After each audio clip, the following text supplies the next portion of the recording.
सुप्रभातम।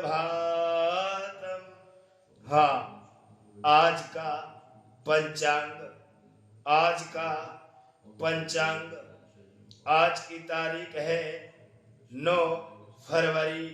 9 फरवरी, वार है रविवार, वार है रविवार। माघ माह, माघ माह, सुबह शुक्ल पक्ष, सुबह शुक्ल पक्ष, तिथि है द्वादशी, तिथि है द्वादशी। आद्रा नक्षत्र, विष्कुंभ योग, ववकरण, सूर्य उत्तरायण, शिशिर ऋतौ, क्रोधीना पिंगलना संवत्सराणाम्।